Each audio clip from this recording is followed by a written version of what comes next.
राधे श्याम। हर हर महादेव। जय श्री राम। साथियों, बहुत सारे लोग मुझे पूछते हैं कि आप क्या हो, फैमिली वाले हो जहाँ बाबा जी हो। तो उन सब के प्रश्नों का उत्तर मैं बता दूं आपको। ना मैं फैमिली वाला हूँ, ना मैं बाबा जी हूँ। मैं एक तीर्थ यात्री हूँ जो भारत भूमि पर जितने भी तीर्थ हैं उनकी पद यात्रा के लिए मैं संकल्प लेके निकला हूँ। मैंने जो इन तीर्थों की यात्रा के लिए संकल्प लिया है कि ब्रह्मचर्य का पालन करते हुए एक साधु की तरह जीऊँगा, यानी जहाँ रात्रि पड़ जाएगी वहीं सो जाऊँगा। पेड़ मिले, जंगल मिले, मंदिर मिले, आश्रम मिले, या कोई और आश्रय दे दे, चाहे रोड का किनारा हो। फिर जो भोजन मिलेगा, सात्विक भोजन, असात्विक नहीं, सात्विक भोजन जो मिलेगा वही खाऊंगा।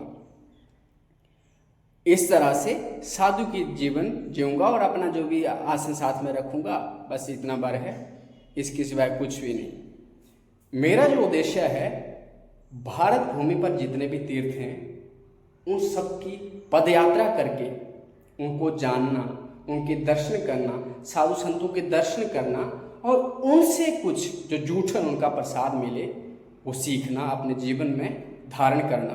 ब्रह्मचर्य पालन करने के साथ साथ वो तो मैं इस समय कर रहा हूँ, पर उन संतों से, साधुओं से मैं जब सत्संग करूँगा, उनके दर्शन करूँगा, उनसे जो प्रसाद रूपी सत्संग के जरिए जो प्रसाद मिलेगा, जो भी वो शिक्षा मिलेगी उनसे, उसको सीखना और अपने जीवन में धारण करना। भारत सनातन भूमि है, इस पर इतने तीर्थ हैं कि हम अपने आप को हिंदू सनातनी बोलते तो हैं, पर उनके बारे में जानते नहीं हैं।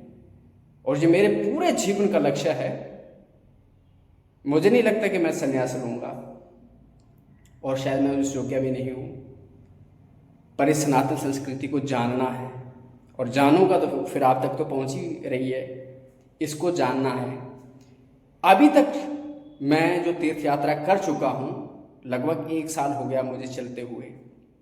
ये सारी तीर्थ यात्राएं पैदल हैं, और इसमें कितने और साल लगेंगे कि ये कोई 1 साल 2 साल की बात नहीं, कई साल लगेंगे। पर जब इसके लिए यही करना है तो यही करेंगे, फिर चिंता क्या, किस बात की है। अभी तक जो मेरी यात्राएं हो चुकी हैं, सबसे पहले उत्तराखंड के 4 धाम किए थे, हो गए।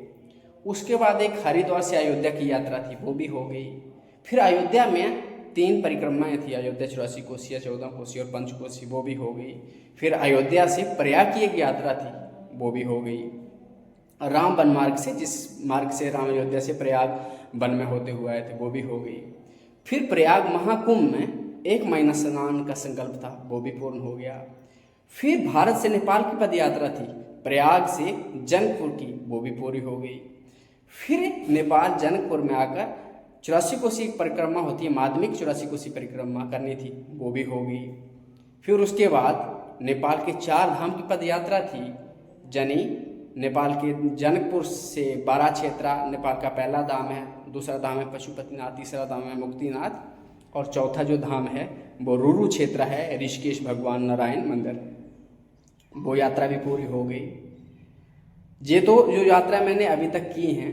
इसके बाद में नेपाल के 4 धाम करने के बाद नेपाल से भारत की यात्रा प्रयाग के लिए, फिर प्रयाग के लिए जा रहा हूँ। ये यात्रा तो मैंने कर ली, ये हो रही।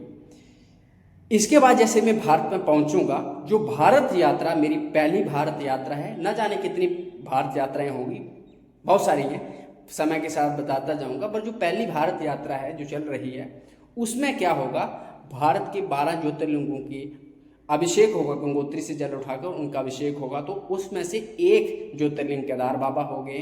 पशुपति का भी जो 12 ज्योतिर्लिंग करने के बाद पशुपतिनाथ की यात्रा होती है, दर्शन करना पड़ता है, वो भी हो गया है। अब बाकी 12 में से 11 ज्योतिर्लिंग भारत में बचे हैं। उसके बाद भारत के 4 धामों की पद यात्रा थी, उसमें से बद्रीनाथ हो गए हैं, अब 3 धाम बचे हैं। उसके बाद भारत की 7 पुरियों की यात्रा है, उसमें से हरिद्वार पहली पुरी है, अयोध्या दूसरी पुरी है, 2 पुरियाँ हो चुकी हैं, अब 5 पुरियाँ बची हैं।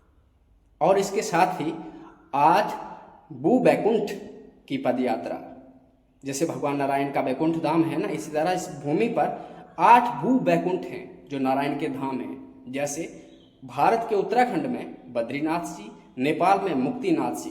तो उन 8 में, और इसी तरह जो 6 बचे हैं साउथ इंडिया में हैं, तो उन 8 भू वैकुंठ पद यात्रा में से मेरी 2 की हो चुकी है, बद्रीनाथ भी हो गए हैं और नेपाल के मुक्तिनाथ भी हो गए, अब 6 बचे हैं। उसके बाद 5 सरोवर की यात्रा है, जिसमें से अभी एक भी सरोवर नहीं हुआ। भारत की जो है वो 5 करने के लिए हैं। ये मेरी पद यात्राएँ अभी चल रही हैं, इनको मैं धीरे धीरे करता जाऊंगा और 1 साल, 1.5 साल, 2 साल जैसे भी इनको लगेगा, ये मेरी पहली भारत पद यात्रा होगी। एक हो जाएगी, उसके बाद आगे कौन सी यात्रा होने वाली है वो मैं अभी भी बता सकता हूँ, पर अभी बताऊंगा नहीं, वो सस्पेंस ही रहने दो, आने वाले समय में मैं बताऊंगा। तो मैं आपको बता दूं, मैं एक ब्रह्मचर्य का पालन करते हुए एक तीर्थयात्री हूँ और संकल्प लिया है कि साधु की तरह जीवन जीऊँगा, बस साधु की तरह जीवन जीऊँगा। तो उसके लिए इस तरह सा, ना मैं फैमिली वाला हूँ, ना मैं बाबा जी हूँ। एक ब्रह्मचर्य का पालन करना, मैं क्या, वो सबको करना चाहिए। अगर आप इंसान हो, एक अच्छा जीवन जीना चाहते हो, तो ब्रह्मचर्य का पालन करना चाहिए। पर इतना जरूर है, मेरे जो जीवन का लक्ष्य है, मैं पढ़ाई पढ़ूई सब करके ठीक है कर लिया है, पर जीवन में कोई नौकरी चाकरी के चक्कर में मुझे नहीं करनी है। पर मेरा जो जीवन है, इस सनातन के लिए ही मैं कार्य करूँगा, इस सनातन को जानूँगा। और हो सकेगा किसी के साथ मैंने जो जाना होगा, सीखा होगा, किसी को बता पाऊँ तो मैं ज़रूर बताऊँगा, किसी के साथ शेयर कर पाऊँगा तो ज़रूर करूँगा, बस यही है, अन्यथा मतलब कुछ नहीं है।